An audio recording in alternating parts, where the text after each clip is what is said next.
भाई इमेजिन करो, कल तुम सुबह उठते हो और तुम देखते हो तुम्हारे घर पे आ रखा है संजीव कपूर, तुम्हारे घर आ रखा है, तुम्हारी किचन में खड़ा है और तुमसे पूछता है कि भाई क्या बनाऊं, भाई जो तू बोलेगा आज तेरे लिए वो बना दूंगा।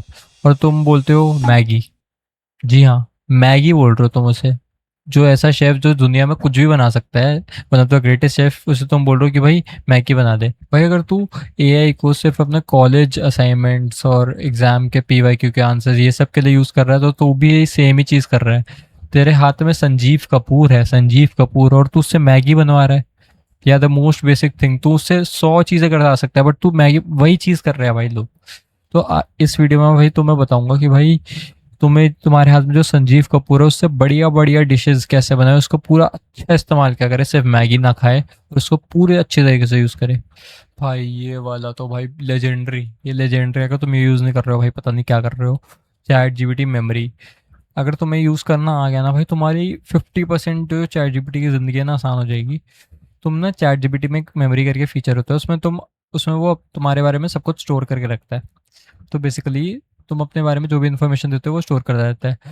तो ना मैंने बहुत लोगों को देखा है, वो बार बार सेम चीज़ बताते हैं चैट जीपीटी को अपने, कि भाई मेरा ये कंप्यूटर के कॉन्फ़िगरेशन है, भाई मैं इस क्लास में हूँ, भाई मैं इस कॉलेज में हूँ, भाई मैं इस ये पेपर दे रहा हूँ।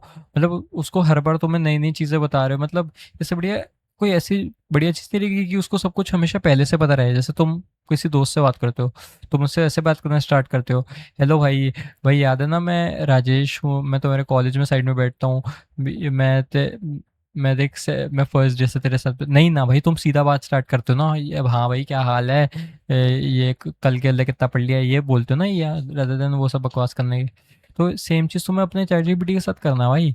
तुम्हें उसको सब कुछ बता के रखना है, और ये सब करना बहुत आसान है। तुम कुछ भी लिखो एंड उसको बोल दो रिमेंबर दिस, एंड वो अपने मेमोरी में सेव कर लेगा। मैं अपना तुम्हें तुम्हें पर्सनली यूज़ केस बता देता हूँ इसका थोड़ा, इसमें लोगों को बहुत ज़्यादा यूज़ केस समझ नहीं आता है। तो उसमें तुम क्या क्या सेव कर सकते हो, जैसे कि अपना कॉलेज या स्कूल जो भी है, अपनी क्लास कुछ जिसके लिए पढ़ रहे हो, उसके अलावा अगर तुम जॉब कर रहे हो तो अपनी जॉब की डिटेल्स, इसके अलावा तुम्हारे पास क्या क्या स्किल्स है, इसके अलावा तुम अपने बारे में थोड़ा बता सकते हो, तुम किस टाइम सोते हो, किस टाइम जागते हो।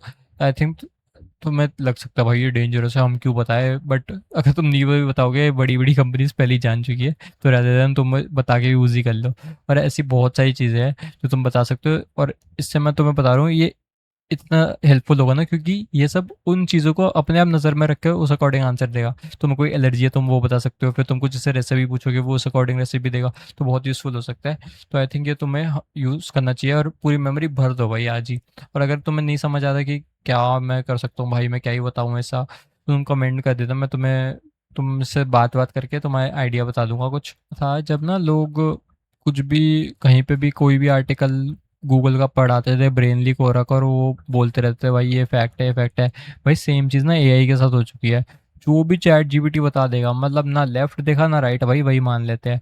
तो भाई इसके लिए ना तुम क्या करो, अगर तुम्हें चलो एआई चलाने, तुम्हें इतनी मेहनत नहीं करनी कि गूगल करके 10 इधर उधर कहीं देखना है, वो सब की जरूरत नहीं है अब। तुम डायरेक्टली एआई से पूछ सकते हो तुम्हारा सोर्स क्या है, मतलब तुम कैसे बोल रहे हो कि, क्योंकि एआई ना कई बार कोई गलत चीज़ों को गलत तरह समराइज करके अपने दिमाग से कुछ भी सोच लेता है। तो तुम एआई से सिंपली ये पूछ सकते हो कि where did you get this from, what is the source, where is it said, quote the exact thing which is said, not summarise it. क्योंकि एक बार ये लैंग्वेज चेंज करने में भी बहुत चीज़ें गड़बड़ कर देते, तो वो पूछ लिया करो। भाई मैं आजकल देखता हूँ कॉलेज में अपने बहुत सारे जो बच्चे हैं, मतलब ज़्यादातर मैं बता रहा हूँ, तो वो सिर्फ चैट जीपीटी यूज़ करते हैं। मतलब कुछ भी काम दे दो, image generation, web search, research हो गई, या कुछ भी ऐसी चीज़ हो गई, भाई सिर्फ ये चैट जीपीटी लाके खोल देंगे। मतलब किसी को पता ही नहीं है कौन सा मॉडल किसके लिए अच्छा है, मतलब कौन सा टाइप का एआई, कौन सा प्रोवाइडर किसके लिए अच्छा है। तो मैं तुम्हें थोड़ा बेसिक बता देता हूँ, ज़्यादा डिटेल पे जाऊँगा नहीं, उसके लिए मैं अलग अलग वीडियो बना सकता हूँ, बट बेसिक बता देता हूँ। चैट जीपीटी जनरल के लिए बेस्ट। उसके अलावा क्लॉड, जब तुम्हें इन डेप्थ या कोई यूनिक आंसर चाहिए हो या फिर कुछ क्रिएटिविटी वाला कराना हो, तो मेरे हिसाब से क्लॉड बेस्ट है, क्योंकि चैट जीपीटी अजीब सा देता है थोड़ा। उसके बाद परप्लेक्सिटी रिसर्च के लिए मैं पर्सनली कभी यूज़ नहीं किया है, मैं चैट जीपीटी रिसर्च के लिए यूज़ करता हूँ, बट परप्लेक्सिटी तुम देख सकते हो। उसके बाद जेमिनाई, जेमिनाई को तुम यूज़ कर सकते हो फोटो जनरेशन के लिए, उसमें अनलिमिटेड फोटो जनरेशन कर सकते हो। चैट जीपीटी में एक लिमिट होती है, बट जेमिनाई में अनलिमिटेड। तो अगर तुम्हें ऐसा लगेंगे बहुत सारी ट्राइज लग रही है तो जेमिनाई से करो। चैट जीपीटी से ना करो। पता है इंटरफेस तो तुमने चैट जीपीटी का 1000 बार देख लिया हो, अगर तुम पत्थर के नीचे नहीं रहते हो और एक इंसान हो तो ये चैट जीपीटी तो तुमने सबने देख ही लिया होगा। तो तुम कैसे यूज़ करते होंगे इसको, इमेजिन करो जैसे क्या लिख रहा हूँ, जैसे मेरे को बता दो भाई व्हाट इज़ नॉर्मलाइजेशन। कोई ऐसा तुम्हारा मैथ्स का सवाल है, तुम ऐसे सर्च कर लेते हो, ठीक है चैट जीपीटी बढ़िया आंसर दे देता है, ये हो गया, ठीक है। बट भाई तुमने ज़्यादा से ज़्यादा यही यूज़ किया होगा, बट तुमने कभी इसके पार ये नहीं देखा भाई, ये चीज़, भाई ये चीज़ ना बस ऐसे दिखती भाई ऐसी है कि क्या ही है, बोल ही तो रहा है, बट इतनी पावरफुल चीज़ है ना। मैं तुम्हें समझाता हूँ कि जैसे मान लो इसने तो मेरे को जनरल आंसर बता दिया, मेरे क्या ही करूँगा इसका मैं। मान लो ये सब मेरे को चाहिए भी नहीं था, मेरे को कुछ कुछ और चीज़ का चाहिए था, तो मैं तुम्हें समझा के दिखाता हूँ। तो भाई मैंने बीटेक का सेकंड ईयर का स्टूडेंट हूँ। मेरा ना भाई कल डीबीएमएस का एग्ज़ाम है, एंड नॉर्मलाइजेशन मैंने स्टार्टिंग से नहीं पढ़ा है, मेरे को ना थोड़ा सा वो स्टार्टिंग से थोड़ा समझा दे, थोड़ा कॉन्सेप्ट, और उसके बाद ना थोड़े से पीवाईक्यू दे दे, एंड उसके थोड़े बहुत आंसर दे दे पॉइंट टू पॉइंट, ज़्यादा एक्सपैंड मत कर, बस उतने बता जिससे मार्क्स मिले, एंड ज़्यादा मेरे को डिटेल में जाना नहीं है। पर ऐसा भी बताइए कि मैं पहली बार ही पढ़ रहा हूँ, बट ऐसे भी कि मैं हाई स्कोरिंग भी हो, जो जितना पता है पॉइंट्स, क्योंकि मेरे पास पढ़ने के लिए 3-4 घंटे बचे हैं। ठीक है, अब ये तुम लिखते, तुम ऑब्वियसली नहीं लिखते, कितना टाइम लगता है, और मैंने नेचुरली बोल दिया, और आंसर की क्वालिटी में फ़र्क देखना अब।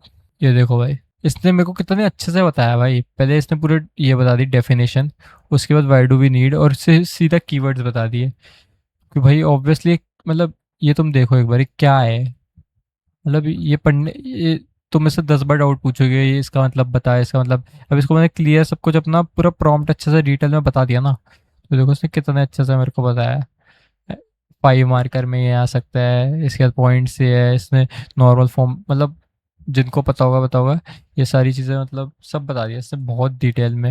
एंड ये वॉइस का फीचर ना बहुत पावरफुल है, तुम इससे नॉर्मल कुछ भी बोलते रहो, कैसे ही बात करते रहो, ये अपने आप समझ लेगा, अच्छा इसको ये चाहिए, तो तुम फालतू की बकवास स्टार्ट कर दो, ये समझ जाएगा, आंसर ही देगा।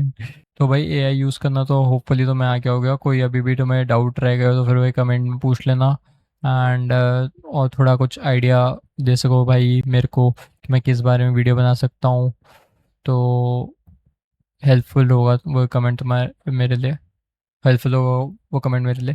Thank you for watching, bye bye.